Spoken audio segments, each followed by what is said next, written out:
الرحيم إن الحمد لله نحمده ونستعينه ونستغفره ونعوذ بالله من شرور أنفسنا ومن سيئات أعمالنا من يهده الله فلا مضل له ومن يضلل فلن تجد له وليا مرشدا أشهد أن لا إله إلا الله وحده لا شريك له وأشهد أن محمدا عبده ورسوله لا نبي بعده اللهم صل على محمد وعلى آل محمد كما صليت على إبراهيم وعلى آل إبراهيم وبارك على محمد وعلى آل محمد كما باركت على إبراهيم وعلى آل إبراهيم في العالمين إنك حميد مجيد. أما بعد معاشر المسلمين rahimani wa rahimakumullah, usikum wa nafsi bitaqwallahi faqad faza man ittaqa.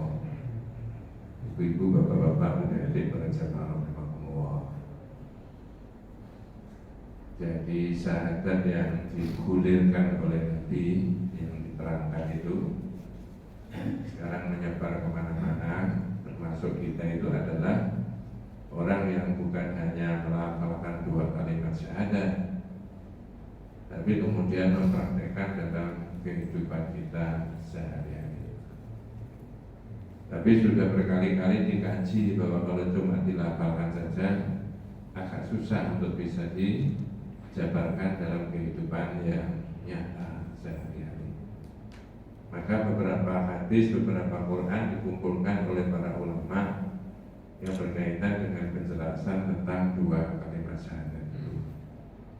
Alhamdulillah Allah memberikan kesempatan kepada kita untuk bisa mengkaji itu semuanya ya. Sekarang yang dibahas itu adalah al-amnu min makrillah wal qunutu min rahmatillah. Kalau dirunut di kitab itu bagian atau bab yang ke-34. Karena bulan yang kemarin itu loncat, bulan September itu tanggal 23 itu loncat ya. Jadi bab yang ke-34. Apa maksudnya? Al-amnu min makrillah itu orang tidak boleh merasa aman dari murkanya Allah. Loh, memangnya Allah bisa murka? Ya bisa. Wong kita itu bukan hanya kita yang ada di dunia dan apa saja yang ada di planet itu makhluknya Allah. Mau diciptakan oleh Allah, mau diedarkan oleh Allah dalam garis edarnya masing-masing planet-planet itu. Manusia di dunia itu mau diberi fasilitas apa saja atau tidak diberi, ya terserah Allah. Manusia itu dihidupkan dalam usia sekian, kemudian ada dimatikan dalam usia sekian, terserah Allah ya. Oh, kalau begitu Allah sangat dominan berkuasa, iya berkuasa betul ya.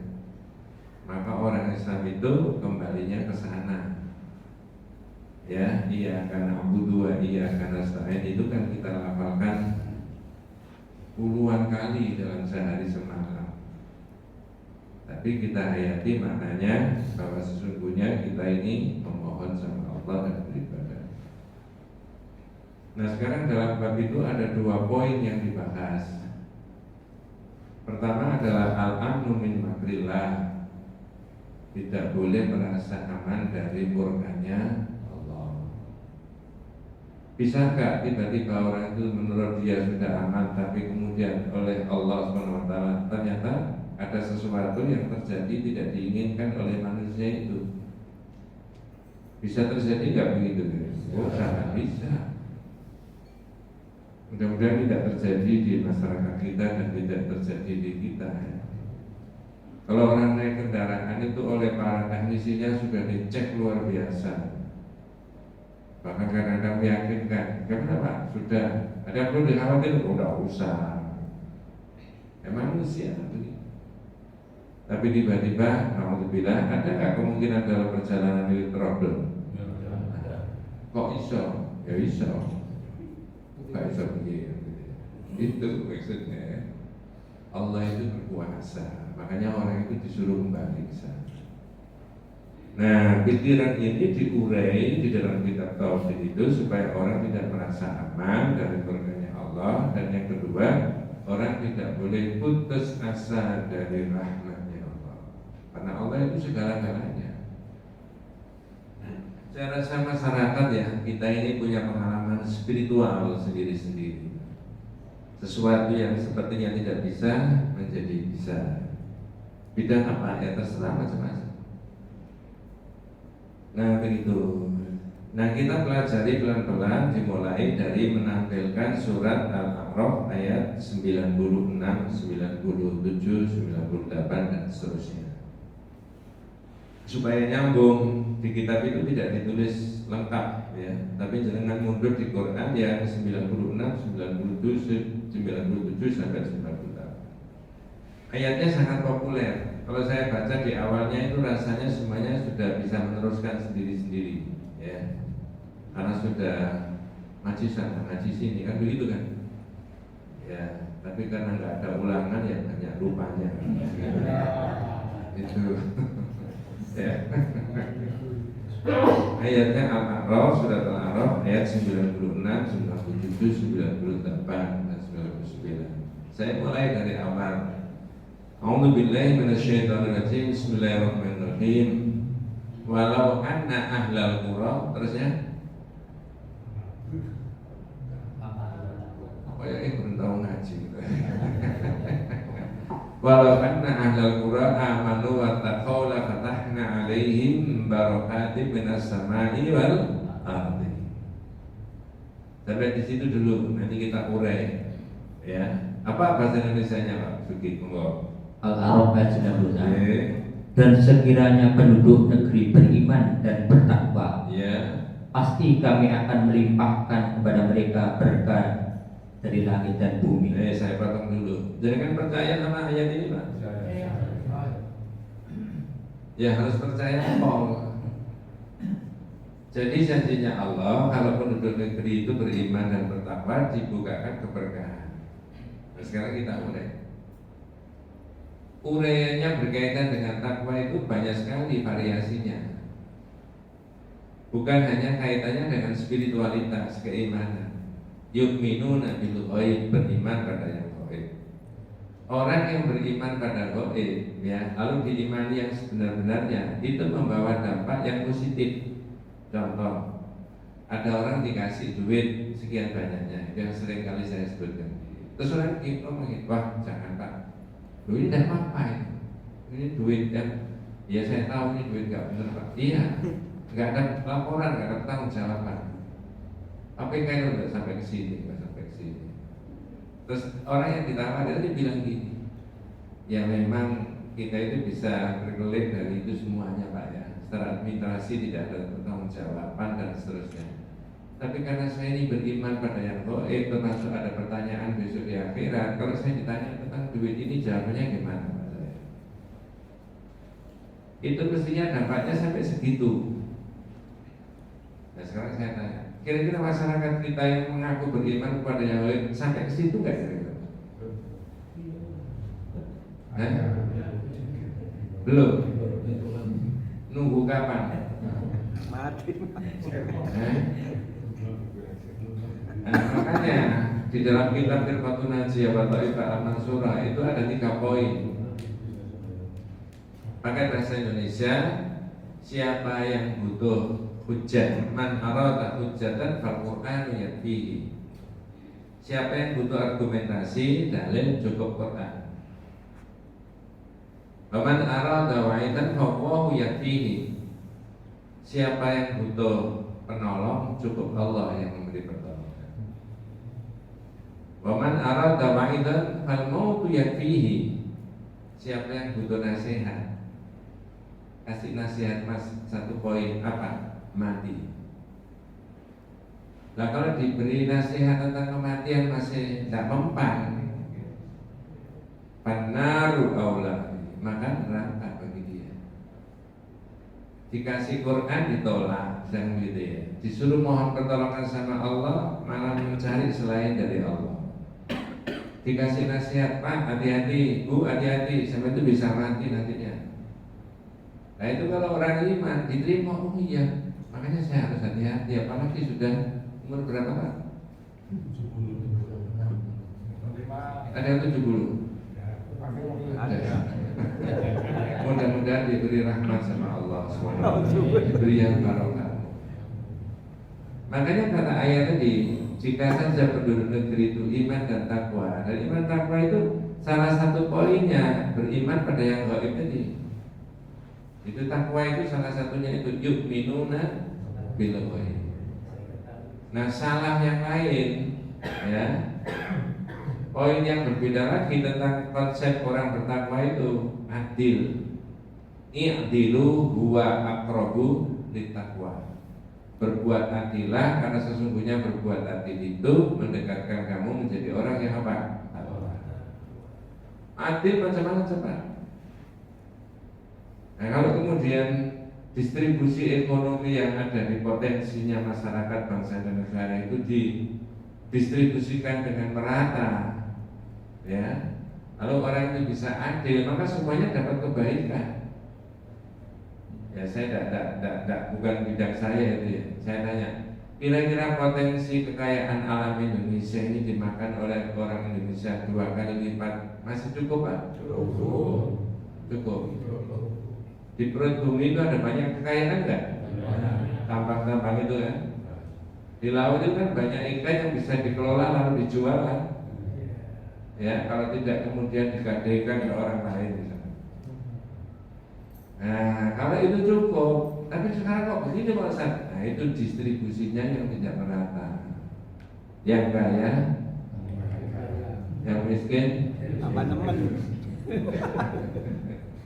Itu masalahnya. Dan ini bukan, ini orang nggak ngerti Quran aja ngerti teori itu loh. Jika adil, jika jujur, jika ini, padahal itu konsep Quran takwa tadi. La fatahna alaihim barakatin minas sama, kan bukakan barokah itu dari langit dan bumi. Barokah itu apa? Kathratul khair wa thubutuhu. Banyaknya kebaikan, lalu kebaikan itu apa? Mengalir terus. Itu namanya barokah. Ini rame-ramenya di Qatar ya Pak ya. Bal-balan. Ini skater ya Pak.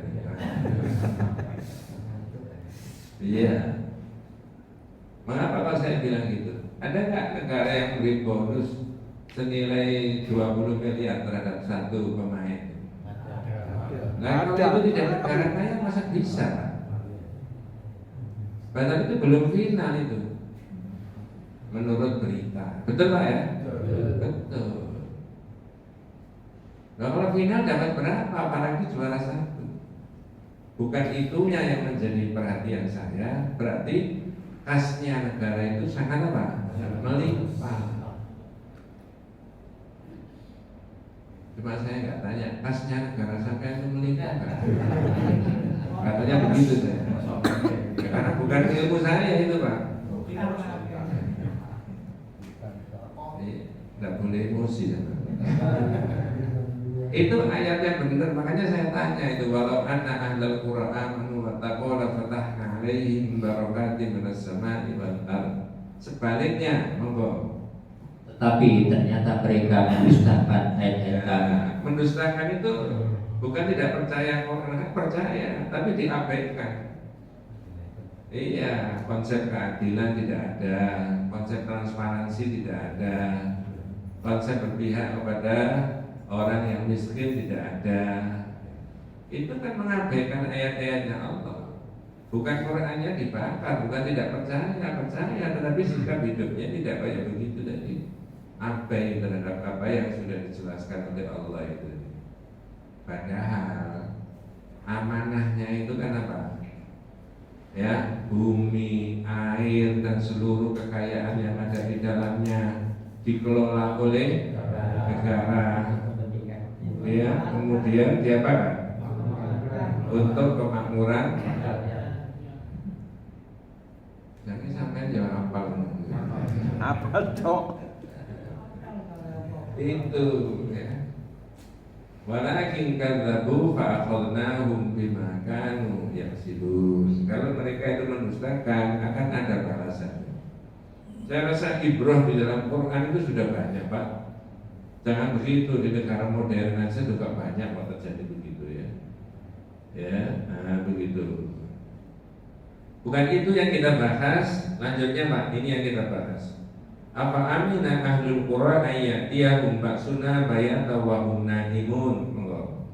Maka apakah penduduk negeri itu merasa aman dari siksaan kami yang datang malam hari ketika mereka sedang tidur? Ya, mereka sedang apa, Pak? Apakah penduduk negeri itu apa amina ahlul qura ayyatiyahum ba'suna merasa aman dari murka kami, murkanya Allah yang datang dengan tiba-tiba ketika mereka sedang tidur? Coba saya tanya, mengapa disebutkan sedang tidur? Orang tidur itu ternyata diperhatikan Allah di dalam arsy-Nya sana, dari arsy-Nya Allah sana. Walaupun kamu tidur jangan merasa aman ya. Ilustrasinya Pak, orang tidur itu begini. Orang itu sudah capek bekerja, pulang ke rumah masing-masing. Kalau dalam konteks kita hidup sekarang itu, lalu di pojok sana itu ada security-nya. Masuk di kampung itu atau masuk di perumahan itu ada security-nya, ada CCTV-nya. Lalu masuk di area itu tadi, sudah ada pengamanan nggak Pak? Lapis pertama kan begitu kan? Security sama CCTV-nya tadi ya. Lalu orang itu masuk di rumah, parkir motor, parkir mobil. Pintu gerbang rumah itu pagarnya ditutup. Sudah berapa? 2. Masuk di rumah, pintu yang besar itu dikunci. Sudah lapis berapa? 3. Masuk di kamar, kalau dikunci kamarnya tidur, lapis berapa?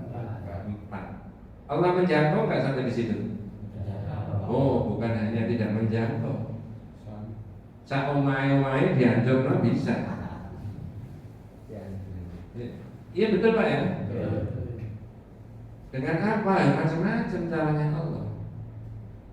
Makanya tak potong dulu ya. Nanti kita ketemu membahas mengenai angin. Angin apa itu Pak? Angin yang berembus di akhir Desember.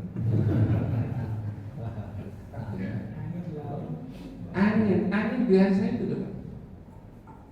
Ternyata ada bahasan di dalam tauhid itu. Kalau definisinya anak-anak kita yang sekolah, angin itu udara yang bergerak berpindah dari satu tempat ke tempat yang lain. Saya tanya, ada nggak kecepatannya sampai 150 km per jam? Oh, bisa lebih dari itu. Mobil sedang diparkir bisa jungkir balik apa? Iya. Tiang listrik bisa sampai roboh Pak? Jangankan tiang listrik, apalagi tiang jalan. Iya.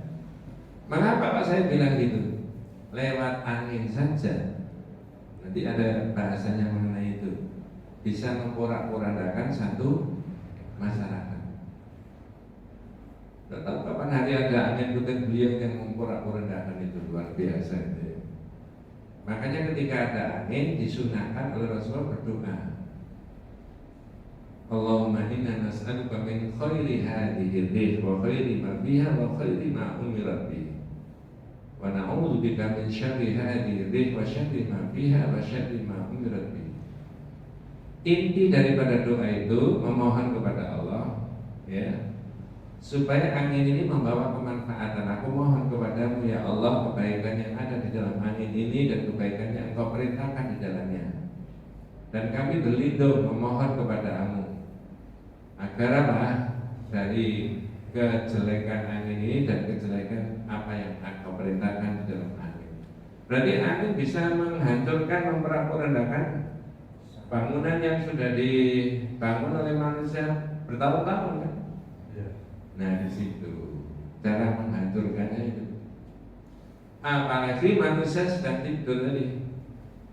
Cuma keterangannya begini, wahum naimun, mereka sedang tidur. Kalau mereka sedang tidur jangan merasa aman dari.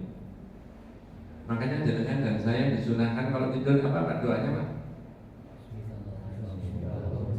Allahumma akhya bismillah Allahumma. Maksudnya gimana? Dengan namamu ya Allah kami apa? Hidup, dan dengan namamu ya Allah kami akan apa?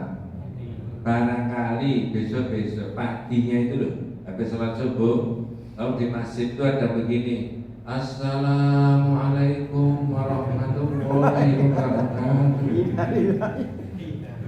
Berikutnya begini, gimana Pak? Coba orang Islam itu sampai disuruh mikir gitu, jangan-jangan saya yang diumumkan, kan gitu kan? Sampai punya perasaan begitu, kalau begitu jangan-jangan saya yang diumumkan gitu. Loh iya, biasa saja itu orang Islam itu begitu. Masya Allah.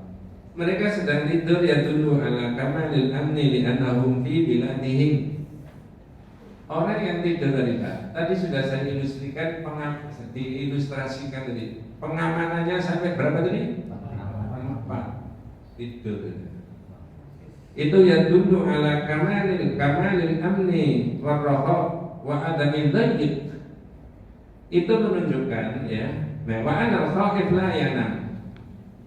Itu menunjukkan ya dulu ala kamalil amni, menunjukkan orang itu sudah aman, sudah lapisannya sangat 4. Li'annahum fi biladihim, karena orang itu berada di daerahnya itu, di tempatnya tadi, di rumahnya, di kampungnya tadi, di negaranya.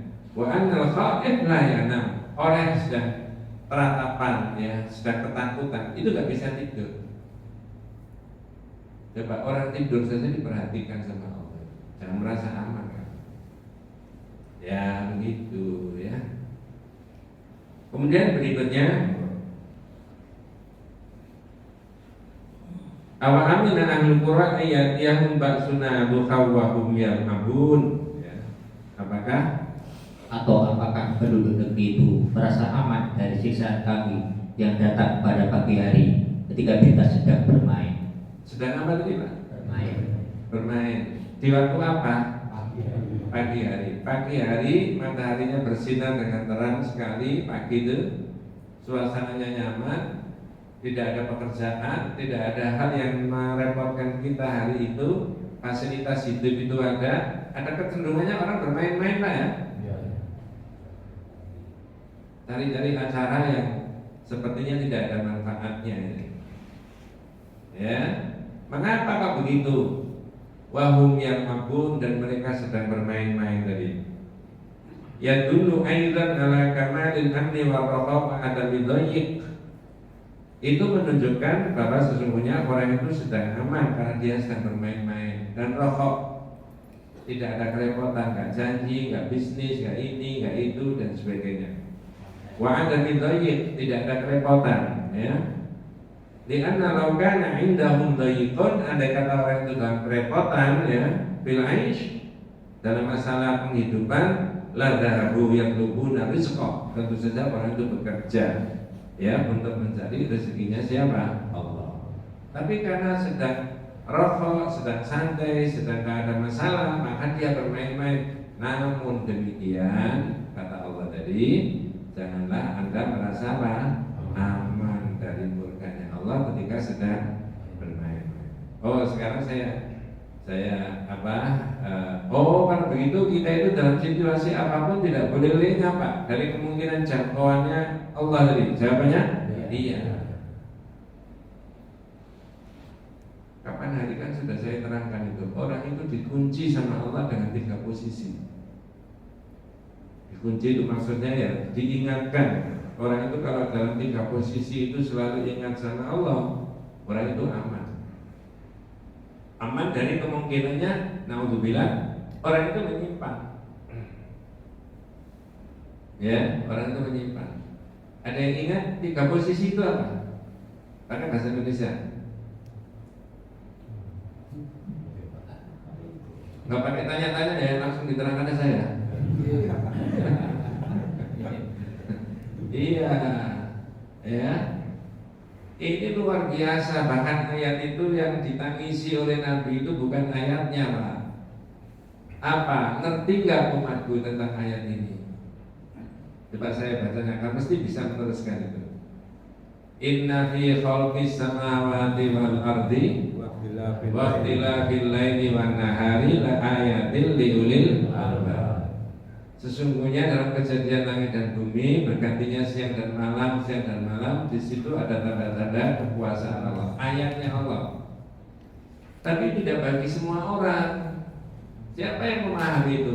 Ulul albab. Siapa ulul albab itu? Mana bahasanya? Orang yang memiliki pemikiran yang sangat dalam. Lubbun lubbani albab itu adalah sangat dalam. Jadi kalau jenengan ada kayu yang besar diameternya itu sampai 1 meter, tengahnya itu warnanya apa? hitam, ya, merah atau white. Namanya apa itu? Jadi ada kayu bundar, diameternya mungkin 1 meter, tengahnya itu ada hitamnya. Namanya apa? Itu namanya lub. Jamaknya albab. Ulul albab itu orang punya pikiran yang sangat dalam. Lalu diurai, siapa itu orang yang memiliki pemikiran yang dalam? Ada 2 potensi, ya, ada 2 keadaan. Satu, alladzina yadhkurunallaha qiyaman wa qu'udan wa 'ala junubihim. Inilah yang saya sebutkan 3 posisi tadi dikunci. Apa tadi, Pak? Apa saja tadi? Mereka yang ingat kepada Allah ketika berdiri, terus duduk, berbaring. Saya tanya, kita ini sedang apa sekarang? Berdiri, duduk, atau berbaring? Santai. Duduk kan? Tidak ada santai tadi, Pak. Berdiri, duduk, berbaring. Sedang apa kita? Duduk. Nanti kalau kita pulang, sedang apa itu di jalan? Kalau tidak berdiri, ada kalanya duduk di motor kan?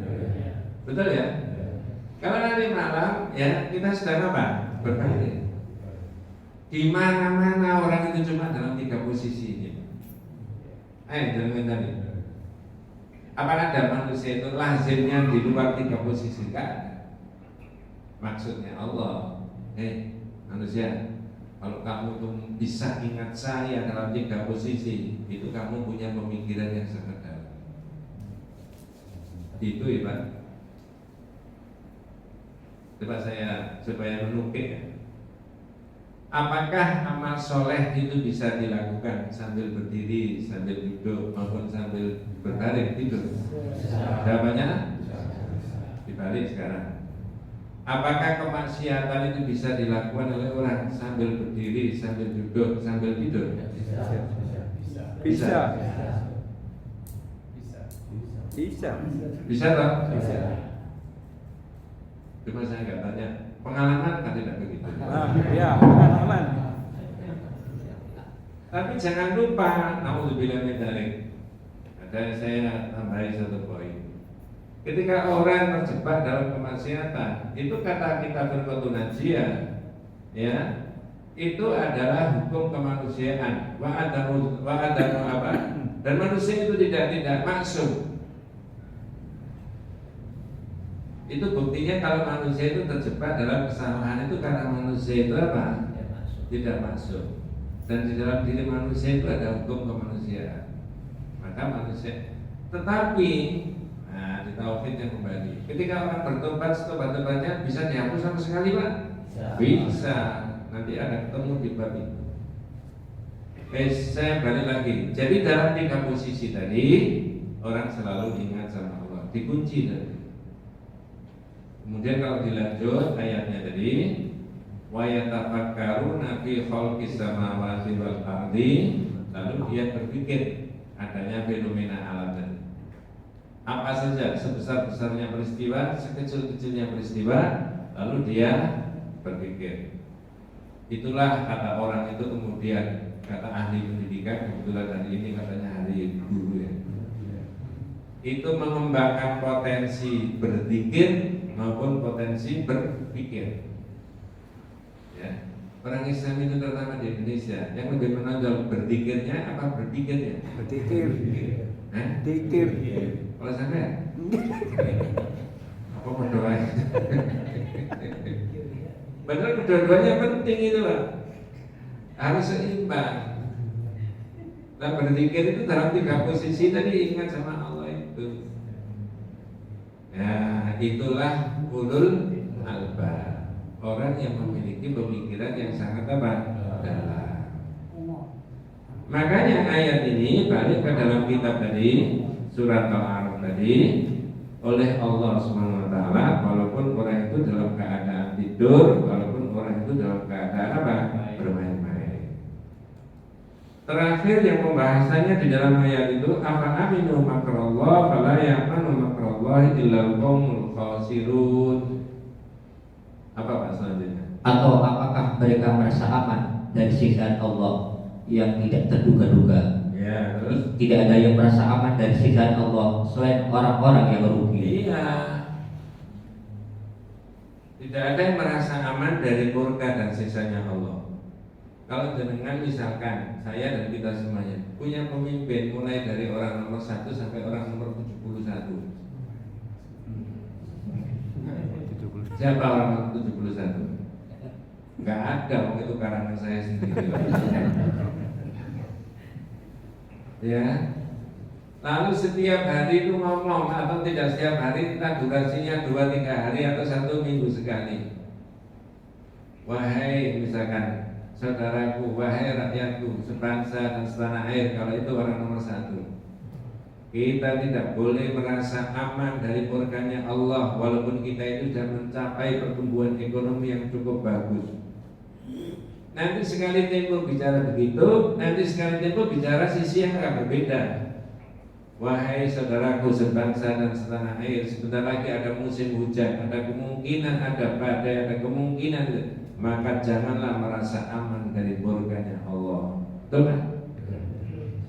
Kalau jenengan punya pemimpin yang begitu ganteng kan? Jos. Sekarang sudah jos Turun. kapan? Suwen. Dan jangan lupa berdoa saja sama Allah agar Allah menghadiahi masyarakat kita seperti begitu. Betul Pak. Coba saya balik kemarin 2020 dan 2021 ketika ada wabah COVID itu Pak ya. Ada di satu negara, kepala negara itu yang kemudian apa? Menyampaikan. Semua orang sudah terima videonya.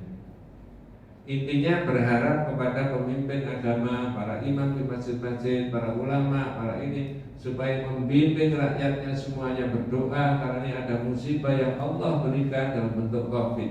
Berdoalah semuanya kepada Allah. Kita dengarkan di masyarakat kita begitu kan? Ya wis nanti Pak. Ya. Kalau tidak, maka belum memenuhi kriteria yang itu tadi, spiritualitas tadi, keimanan tadi. Karena jangan lupa berdoa ini juga bagian daripada yang diajarkan. Kekuatan orang Islam itu di samping qadari ada syar'i. Syar'inya itu berdoa. Saya husnudzan kepada Allah, banyak pengalaman saya ya berdoa sama Allah, lalu Allah mengijabah. Menurut teorinya manusia tidak mungkin. Panjang ceritanya tapi tidak saya ceritakan di sini, rahasia. Ya, betapa orang yang kata Pak Dokter sudah dinyatakan ganas. Ya, mohon maaf saya sebut kena ada payudara sampai di Geraha Amerta itu begitu dokternya ganas. Diperiksa dalam model apapun pemeriksaannya tetap ganas. Terakhir pemeriksaannya biopsi, diambil jaringannya, itu urusannya Pak Dokter bukan ilmu saya. Tapi saya bilang Allah itu Maha Kuasa. Ikuti saja Pak Dokter, itu namanya qadari. Terus kalau berkenan saya doakan. Mau masuk di rumahnya Pak Dokter, saya doakan, saya dampingi. Rabbin nas alibil basa anta syafila syifaan illa syifauka. Tidak ada yang bisa menyembuhkan kecuali Engkau ya Allah. Syifaan la yughadiru saqama. Ya, sembuh yang seperti orang ini tidak pernah kena penyakit. Nah itu kalau dilapangkan betul kok Nabi yang memberi tuntunan kok. Tiba-tiba ringkasnya cerita setelah diambil tindakan di lab, kata Pak Dokter tidak perlu dikemo. Ingat nggak Pak? Karena teorinya mestinya kalau sudah begitu diapakan? Kemo. Alhamdulillah mudah-mudahan keluarga kita dilindungi Allah Subhanahu wa taala. Tanya sama saya, pakai telur Jawa, kalau terus saya bukan dikemo terus. Anu sinar mawon, itu Pak Dokter. Ikuti aja. Tetap mau masuk di luarmu di sinar, saya doakan. Bismillah artika wallahu yashfika. Allah yang menyembuhkan saya. Min kulli da'in fika. Ini lesannya Rasulullah bilang gitu. Qadarullah, itu peristiwa sudah 8 tahun yang lalu. Sekarang sehat bukan seperti tidak pernah kena. Kata Pak Dokter, nggak usah periksa, udah sehat. Di luar ini. Nah begitu. Nah ini juga begitu. Orang berusaha menghindari ada kemungkinan mengantisipasi ada bencana ini itu kemurkaan Allah ada kalanya begitu. Boleh, tetapi lebih dari itu adalah orang itu mendekatkan diri kepada Allah dalam bentuk apa? Doa. Maka di hadis Ibnu Abbas anna Rasulullah sallallahu alaihi wasallam su'ila 'anil kaba'ir, Nabi ditanya tentang dosa besar. Kalau jenengan ditanya dosa besar, jawabnya apa saja Pak? Di antaranya Syirik. Terus Belanja orang tua. Sumpah palsu. iya. Sumpah palsu itu setengah besar. Jasa palsu. Termasuk gorowan karena itu. Jasa palsu. Ya. Kata Nabi apa? Asyirku billah, syirik kepada Allah. Ini di deretan hadis manapun tentang dosa-dosa besar, syirik diposisikan dalam posisi yang nomor 1. Nomor 1. Ya. Nah, makanya dalam kitab salah satu usul itu ada keterangan begini. Anallaha la yarda ay yushraka bihi ma'ahu ahadun. Allah itu tidak ridho jika Allah itu disirikkan. Ya. Tidak boleh disyirikkan dengan nabi dan juga tidak boleh disyirikkan dengan malaikat. La nabiyyun mursalun wala malakun muqarrabun. Tidak boleh dengan nabi maupun ihsan, ya. Yang kedua, waliyat sumir rohillah, putus asa dari rahmatnya Allah, wal amnu min makrillah, merasa aman dari murkanya Allah.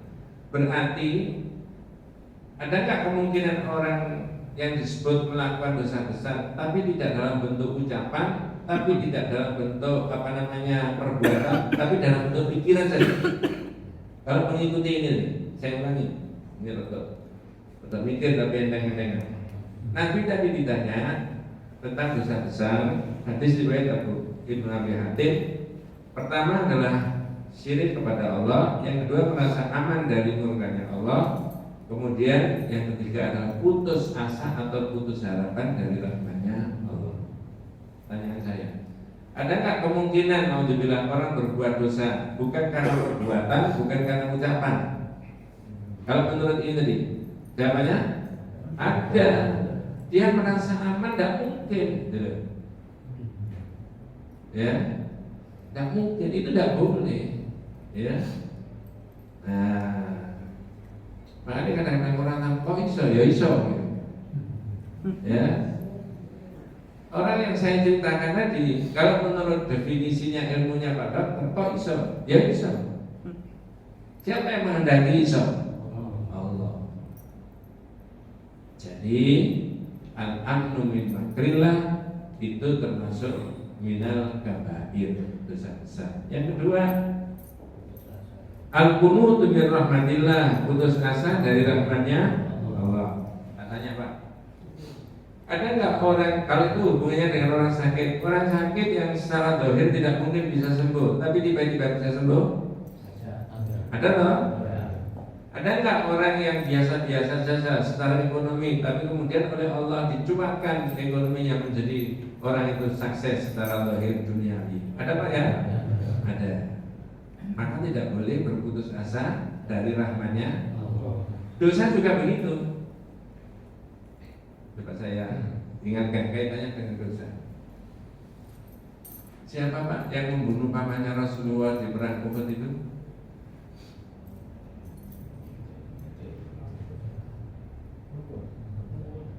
Yang membunuh pamannya Rasulullah di perang Uhud. Perang Uhud itu kan kalah tau Mas Islam? 70 sahabatnya Rasulullah menjadi syuhada kan? Ada seorang tokoh itu, orang kafir itu ya, dia bukan tentara, menyelinap masuk dalam area peperangan itu, tapi yang dituju satu, Hamzah. Dia bukan tentara, ya. Tapi kemudian Hamzah itu ditombak Kita tidak bahas itu, tapi proses tobatnya orang ini loh Pak. Maka tidak boleh putus asa dari rahmatnya Allah itu. Agak panjang, nanti ketemu di bab 53. Apa saya selipkan sekarang? Iya. Diselipkan itu maksudnya bukan keterangan yang utama gitu loh ya. Dari orang itu bergelimang dengan dosa menjadi bersih sama sekali. Jadi kan kalau baca riwayatnya para sahabat nomor 1 sampai nomor 50, tidak sampai nomor 50 sudah ketemu orang ini. Coba. Padahal ribuan sahabatnya Rasulullah itu. Ketika dia sudah masuk Islam, dia ngomong gini Pak, saya itu ketika masih jadi kafir membunuh orang yang paling baik. Tapi ketika saya sudah masuk Islam, itu saya membunuh orang paling jahat. Musailamah Al-Kadzdzab yang mengaku jadi apa? Nabi. Jangan bayangkan, andai kata Wahsy, itu namanya Wahsy itu. Wahsy itu 2022 keliaran di sini itu sudah begitu. Kau betul lagi. Wahsy betul itu. Apa proses tobatnya? Dia menghadap Nabi mau jadi orang baik, ditolak sama Nabi. Atau semakna dengan itulah. Tapi Ustaz Abdul Somad mengatakan begini.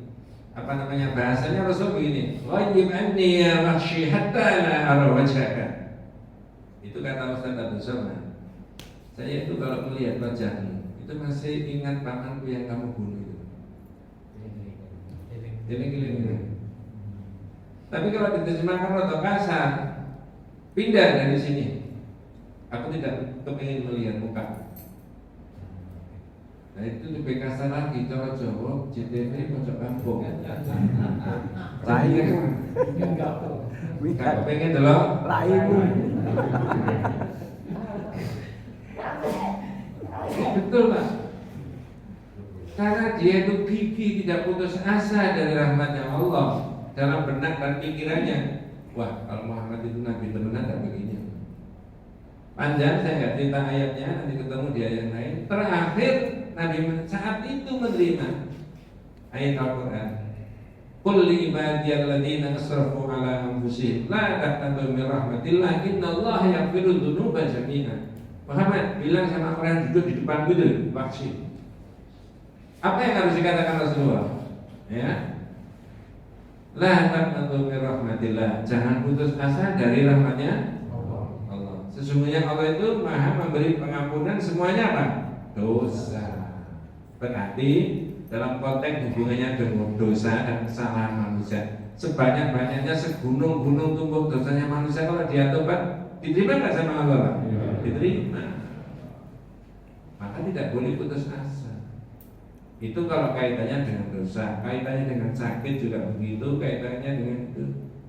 Makanya putranya panjenengan itu kalau pulang dari terima rapor, ya ini bahasa Inggris saya jelek ya. Sekarang bahasa Inggris. Islammu itu bukan bahasa Inggris, nyatu bal. Siapa tahu nanti kamu dapat hadiah Rolls Royce kan begitu ya?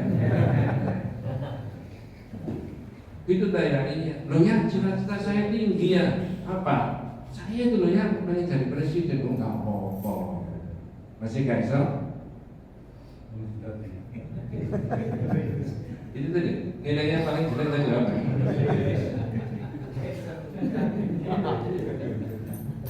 Cita-cita saya tinggi ya, saya pengen. Nggak apa-apa masih. Nggak apa-apa, cita-cita itu memang harus tinggi. Tapi gimana ya bahasa Inggris saya bikin nggak apa-apa. Dengan tidak usah memberi contoh. Itu. Tapi apa? Nanti kalau kamu pidato di PBB ada penerjemahannya. Sampai suudon ya. Iya. Tapi kalau kemudian anak itu kan bisa diarahkan ke yang lain. Potensimu nggak di situ, nak di sini, kan? Ya, siapa tahu nanti Allah memberikan rezeki lewat yang positif dan baik-baik ini. Nah, yang tidak boleh berputus asa dari rahmatnya Allah itu diberi contoh tentang kisahnya Nabi Ibrahim.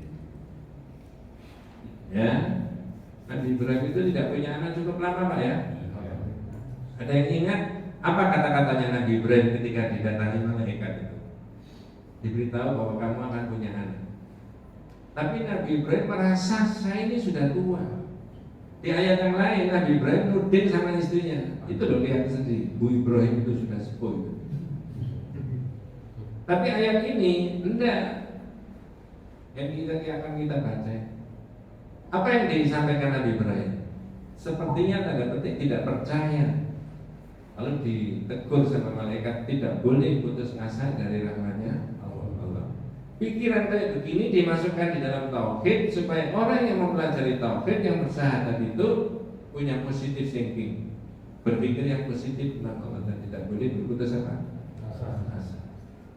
Kita baca ayatnya mulai dari surat 15 mulai dari 51. Ya. 51, 52, 53, 54, 55, 56. Surat yang ke-15. Ya. Nah, begitu.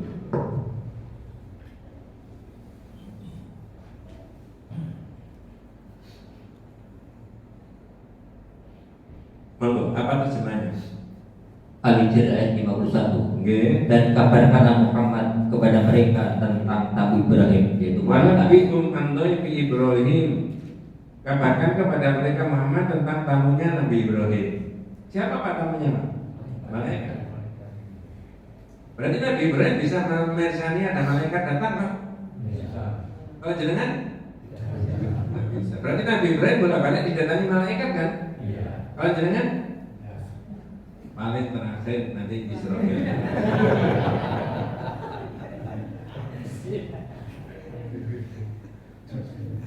Ya. Apa yang disampaikan oleh monggo? Apa sikapnya Nabi Ibrahim ketika itu? Ketika mereka masuk ke tempatnya, lalu mereka mengucapkan salam. Ya, idkhalu alaihi faqalu salaman. Lanjut. Dia Ibrahim berkata, kami benar-benar merasa takut kepadamu. Ya, karena nggak pernah tahu dan nggak pernah ketemu. Sedangkan ini siapa dari mana? Qala inna minkum majnun. Aku takut. Jawabannya malaikat. Mereka berkata, janganlah engkau merasa takut. Sesungguhnya kami memberi kabar gembira kepadamu. Apa kabar gembiranya? Dengan kelahiran seorang anak laki-laki yang akan menjadi orang-orang yang pandai. Ya, qalu la taujal inna nubasyiruka bi ghulamin alim. Loh, jangan takut. Saya ingin datang ke sini memberi kabar kepada sampean bahwa Anda itu akan dapat anak yang sangat alim. Coba jawabannya Nabi Ibrahim. Dan Ibrahim berkata, benarkah kamu memberi kabar gembira kepadaku pada usiaku telah lanjut? Lalu dengan cara bagaimana kamu memberi kabar gembira tersebut? Coba saya tanya, manusia ini nggak kalau Nabi Ibrahim berpikir begitu itu? Abasyartumuni ala ammasan yang kibaru bima tubasyirun.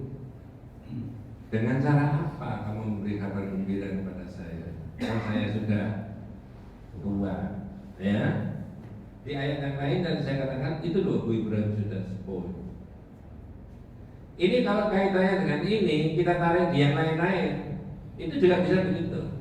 Ya apa wong keadaannya kalau ini mosok iso. Kata-kata mosok iso itu berarti tidak percaya sama Allah. Gitu loh maksudnya. Mosok iso. Ini anu Pak, serius itu. Ya. Perkara nanti sudah mentok ternyata enggak iso kan gitu ya. Kita dapat kebaikan dari berpikir yang positif tentang Allah. Lanjut, apa kata Ibrahim? Kata mereka. Dan mereka menjawab, kami menyampaikan kabar gembira kepadamu dengan benar. Maka jangan engkau termasuk orang yang berputus asa. Nah, jangan termasuk orang berputus asa. Nabi Ibrahim ditegur sama malaikat. Jangan putus asa. Baru dia sadar. Apa kata-katanya Ibrahim? Dan Ibrahim berkata, tidak ada yang berputus asa dari rahmat Tuhannya kecuali orang-orang yang sesat. Ya, ini bidang apa saja begitu. Jadi syahadat kita la ilaha illallah itu meletakkan Allah itu dalam posisi yang luar biasa, bahwa Allah itu bisa menjangkau siapa saja dan apa saja, sekuat-kuatnya orang itu, sekuat-kuatnya bangsa itu. Sebaliknya Allah itu bisa mengangkat harkat dan derajatnya seseorang, andai kata seseorang itu dalam posisi di bawah. Maka tidak boleh berputus asa dari rahmatnya Allah. Sudah insya Allah? Belum. Lanjut Pak. sebenarnya ada cerita. 2 menit ya? Iya. Ya, ini nggak tawar-menawar Pak, tapi ya. Ada teman saya yang sudah 8 tahun tidak punya anak, itu sudah saya pernah ceritakan itu. Itu rumahnya di Gedung Turi. Menurut teorinya Pak Dokter nggak bisa, kecuali pakai bayi tabung. Berapa dok biayanya? 50 juta. Itu kondisi 15-17 tahun yang lalu. Lalu dia pamitan sama Pak Dokter, waduh emang dok, karena tingkat keberhasilannya hanya 20% atau 30%. Saya pakai berangkat haji aja. Waktu itu haji itu tidak antri kayak sekarang. Dia punya uang 50 juta pakai daftar haji. Tahun itu dia berangkat. Sebelum berangkat biasa seperti tradisinya masyarakat, kumpul-kumpul, kemudian saya diminta untuk memberi tausiah. 2 poin yang saya katakan, Mas Heru, sampai berangkat haji jangan lihat ilmunya. Iya ini. Wartawan itu. Wartawan. Tapi ada kelanjutannya, Mas Heru, Mbak Firta. Sampai berangkat haji jangan lihatnya kepengen punya, nggak ada hubungannya. 1, 2. Tapi di sana boleh berdoa. Ya Allah, hidup saya ini baik gimana ya? Kalau punya anak itu lebih baik, engkau berikan. Wes, pamitan sama Pak Dokter. Pak Dokter, saya mau berangkat haji. Mudah-mudahan nanti pulang haji saya punya anak. Dokternya mencet. Mangkal dia, cerita sama saya. Oh, jangan dimarahin. Pak Dokter tidak salah, karena menurut teorinya dia begitu. Wes, cerita budal, kemudian pulang 2 bulan setelah pulang dari haji, ternyata istrinya tidak menstruasi. Balik ke dokter lagi. Dok, ini kok ada kejadian begini istri saya. Periksa tes kehamilan, ternyata hamil. Apa pembedaannya Pak Dokter? Loh, Mbak Vita, kok iso? Marah. Oh, jangan dimarahin. Ya, kata-kata kok iso ini yang menyebabkan dia bisa. Waktu itu belum ada tulisan bahasa Arab di WA, kok iso?